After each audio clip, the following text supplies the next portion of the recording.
Bismillahirrahmanirrahim. Assalamu alaikum wa rahmatullah. Hoy tocamos otro tema relacionado con la espiritualidad islámica, un tema que entra en la fórmula química de la espiritualidad en el Islam. Hablamos de los planes de Dios, algo que aparece en el Corán como Sunan Allah o Sunnatullah.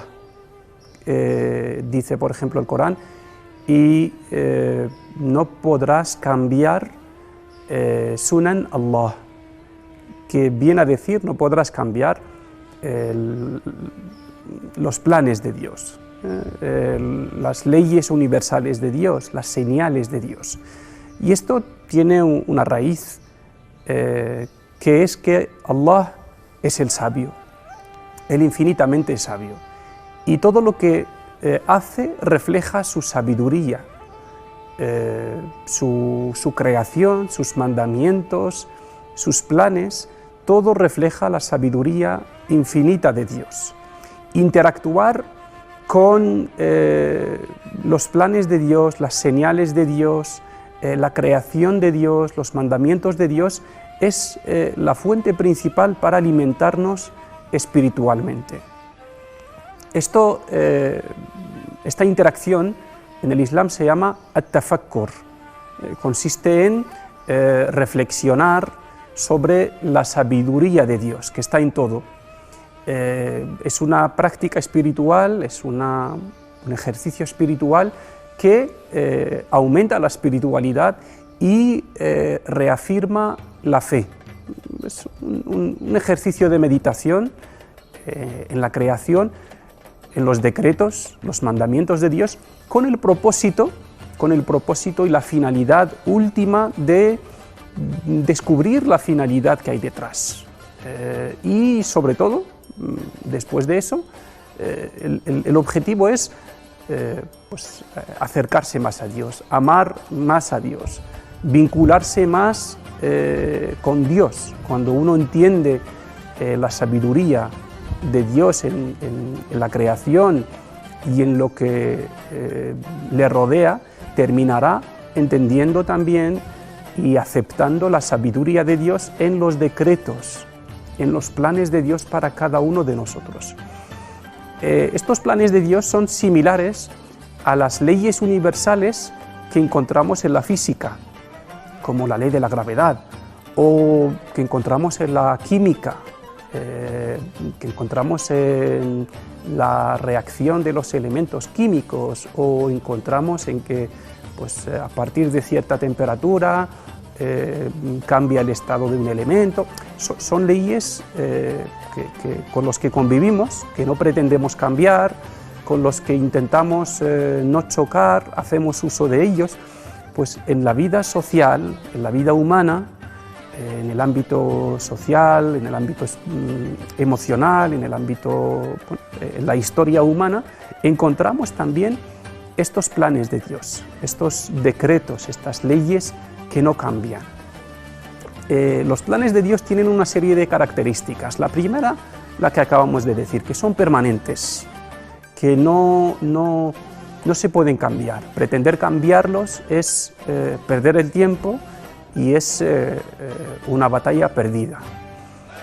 Otra característica es que son globales, se aplican a nivel global, en todos los lugares, en todos los momentos históricos. Por eso encontramos en la historia humana sucesos que se repiten, resultados que se repiten, porque se dan las mismas causas para que ocurran y se cumplan estos planes y estas leyes universales de Dios, que son neutrales. Los planes de Dios son neutrales, no favorecen a nadie, no dan preferencia a nadie. Ocurrió en la historia del profeta Muhammad, cuando murió su hijo Ibrahim, pues coincidió su muerte con un eclipse solar. Y entonces los compañeros del profeta Muhammad empezaron a interpretar el hecho vinculándolo con la muerte del hijo del profeta Muhammad. Dijeron, esta reacción o Dios ha hecho este cambio en el universo por motivo de la muerte del profeta Muhammad, como una señal de luto.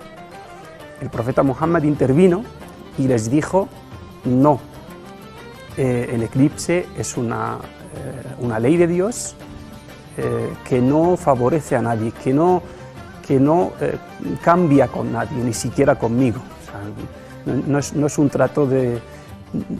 Allah no hace un trato de preferencia a nadie cuando se trata de sus planes y sus leyes universales. Por ejemplo, cuando el profeta Muhammad dice: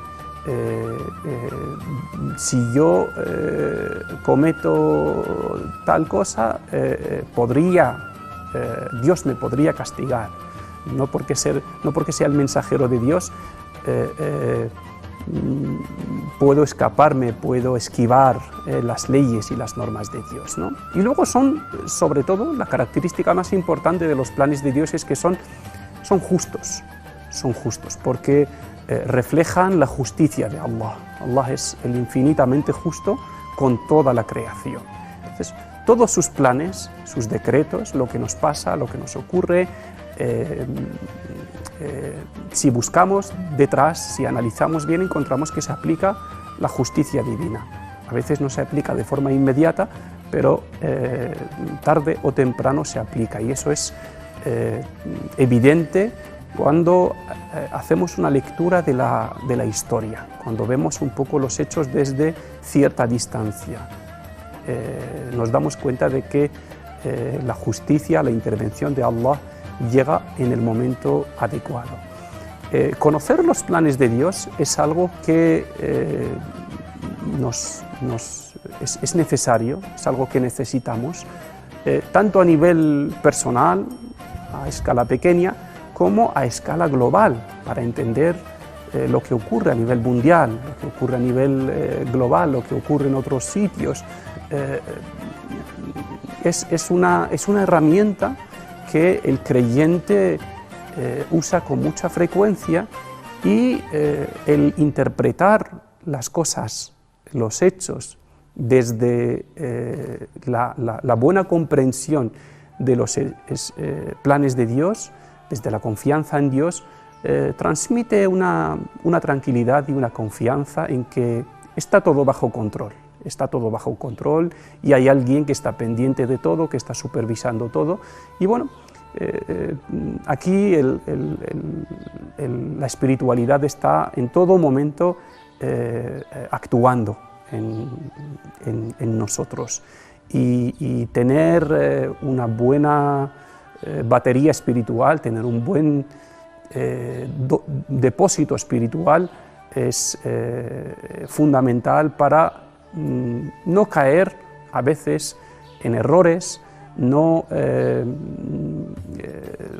caer ante ciertas pruebas a las que nos somete Allah en esta vida, y nos permite analizar y bueno, entender en general todo desde una perspectiva más, desde la lucidez, desde la luz de Allah, que deposita, que otorga a las personas vinculadas a Él. Y esa es la mejor interpretación y el mejor análisis que podemos hacer de la vida humana, de la historia, incluso del futuro. Por esto y por muchos motivos más, es necesario reflexionar sobre los planes de Dios y entenderlos. Y ahora vamos a ver algunos ejemplos de estos planes de Dios.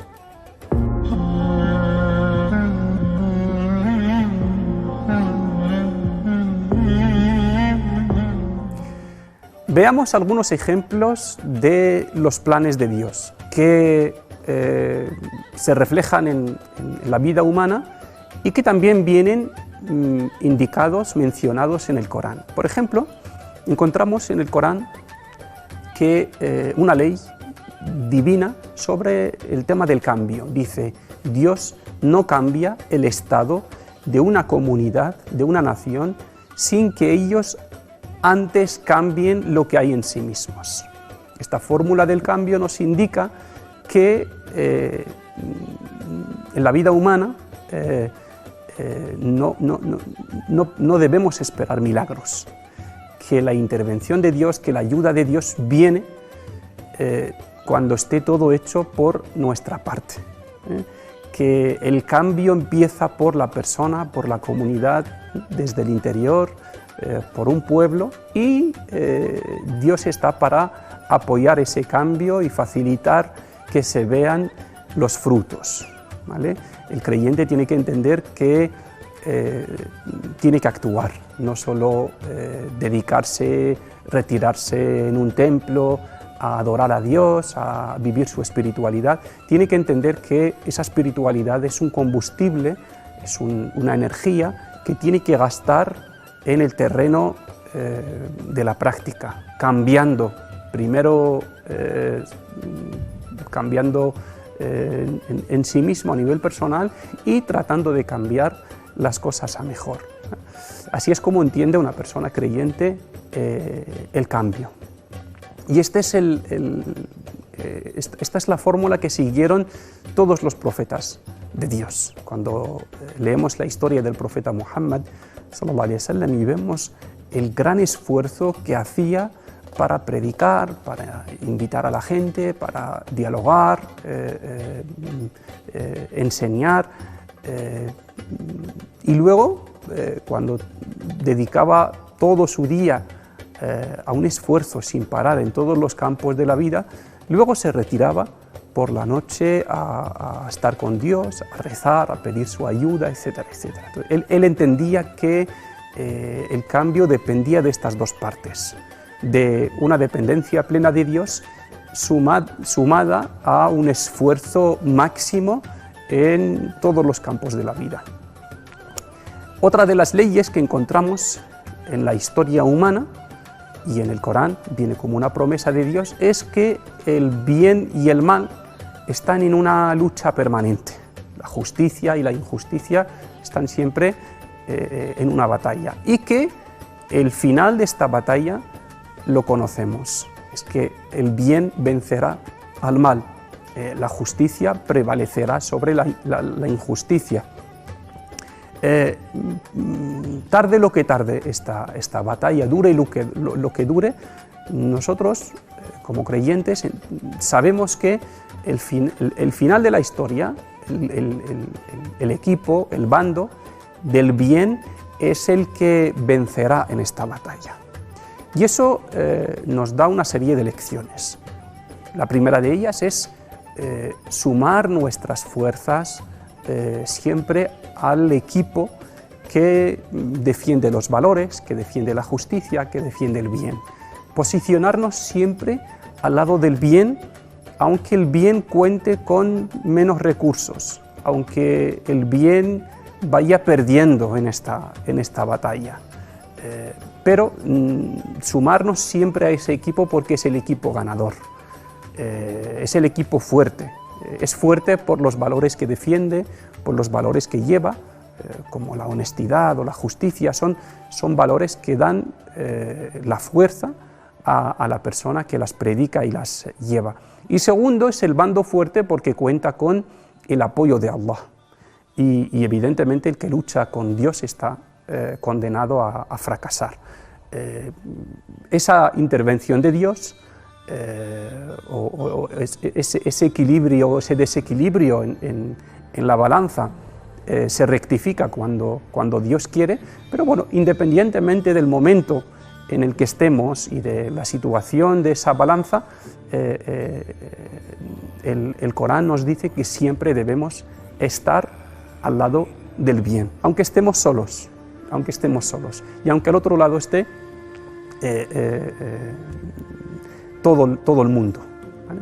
Pero asegurarnos siempre de los valores, aunque al otro lado tengamos a gente que queremos, aunque tengamos a nuestra familia, pero el tema aquí es tener plena lealtad al bien y a la verdad y a los valores. Otra de las leyes, otro de los planes, de las leyes universales de Dios en la vida humana es la ley del éxito. La ley del éxito en cualquier campo de la vida pero especialmente nos referimos aquí al éxito global, al éxito completo, que es el éxito que combina, que engloba lo espiritual y lo material, no solo al éxito económico, por ejemplo, sino al éxito en la vida, entendido desde una perspectiva amplia, y al éxito en la otra vida. Este éxito tiene una fórmula también. Esta fórmula combina primero la buena intención, todo lo que se haga con una intención sincera suele tener buenos frutos, y a esa intención hay que sumarle el trabajo correcto, el trabajo adecuado, y para no estropear ese éxito tenemos que añadirle otro ingrediente, que es la humildad. Si se dan estas tres condiciones en cualquier proyecto, ese proyecto verá el éxito en esta vida y contará con el beneplácito, contará con la aprobación de Allah, será aceptado por Allah. Así es como entendemos nosotros el éxito de una obra o de un proyecto, el que Dios lo vea con buenos ojos, Dios lo acepte y cuente con su bendición, con su aceptación. Y luego, por otro lado, encontramos el camino del fracaso. El Corán nos repite una y otra vez que por ejemplo, dicen Dios no apoya a quienes corrompen, a los corruptos. Si Dios no les apoya, están condenados al fracaso. Por otro lado, nos dicen Dios está con el muhsinin, los que buscan la excelencia, el bien, ¿vale? El camino del engaño, el que hace algo con la intención de engañar a los demás, está condenado al fracaso. Y la soberbia es otra de las condiciones también que pueden condicionar un trabajo al fracaso. Y otros más. Encontramos también que, por ejemplo, uno de los planes de Dios en la creación es que haya diversidad. Dios ama la diversidad. Dios quiere que este mundo sea plural, que sea diverso, que haya de todo, ¿vale? Y esto también es una característica permanente en la creación. Nadie la podrá cambiar. El que pretende que todas las personas sean de la misma forma de ser y la misma forma de pensar y eso, está luchando y está chocando con un propósito de Dios, con un plan que tiene Dios en su creación, y por lo tanto no lo podrá cambiar. Una de las leyes también que aparece en el Corán es la alternancia de los estados, que Allah ha creado este mundo también con una característica cambiante, y es que todo cambia. En la vida humana, si aplicamos esto a la vida humana, pues después de la salud viene la enfermedad, después del bienestar viene el malestar, después de la pobreza viene la riqueza, después de la soledad viene la compañía. Estamos continuamente cambiando. Ningún estado en nuestra vida es permanente, ninguno es permanente. Por eso encontramos indicaciones en el Islam, sobre todo las enseñanzas del profeta Muhammad, que nos enseñan a tratar con esta ley de Dios y a no chocar con ella. Por ejemplo, nos dice, toma de tu juventud para tu vejez, aprovecha tu salud antes de que estés enfermo, aprovecha tu tiempo libre antes de estar ocupado, nos enseña a simplemente tratar con este cambio. Nos dice también el creyente, cuando el profeta Muhammad dice, el creyente si le pasa algo que le agrada, agradece a Dios y es feliz. Y si le pasa algo que le desagrada, alguna prueba, algo difícil, lo afronta con paciencia, con paciencia, y también es feliz. Nos enseña a afrontar todo lo que nos pasa o con paciencia o con gratitud para terminar, independientemente del cambio de los estados, viviendo en una situación de tranquilidad y de felicidad. También otra de las leyes es que el cambio es paulatino, el cambio de las cosas es paulatino. Si queremos crear cualquier proyecto, si queremos sembrar, pues bueno, como pasa en la agricultura, sembramos una semilla y no podemos esperar que en ese momento bueno, podamos cosechar los frutos, ¿no? Esto es aplicable a la vida humana. Adquirir un hábito, educar a nuestros hijos, adquirir el conocimiento, cualquier cosa de nuestra vida requiere que tengamos esa paciencia y que entendamos que las cosas se consiguen con paciencia, de forma gradual, porque Dios lo quiere así. La vida humana se basa en esta ley. Y otra de las leyes que también forman parte de los planes de Dios es que el mal y el bien vuelven a quien los hace. Si haces el bien, se te devolverá en un momento que lo necesites. Por eso el profeta Muhammad dice, la limosna, cuando das una limosna, no estás perdiendo nada. Eso que das se te va a devolver, ¿vale? Y también el mal también vuelve. El Corán dice, el que hace el mal no se perjudica sino a sí mismo, ¿vale? Esta es una ley firme también. Cuando haces el bien, debes estar seguro de que, bueno, ayudas a alguien, asesoras a alguien, orientas a alguien, de que cuando tú necesites esa ayuda, en algún momento encontrarás a alguien para ofrecértela. Allah te lo devolverá de otra manera. Y por último, otra de las leyes que se repite mucho en el Corán es que la injusticia es destructora, destruye la sociedad, destruye a la persona.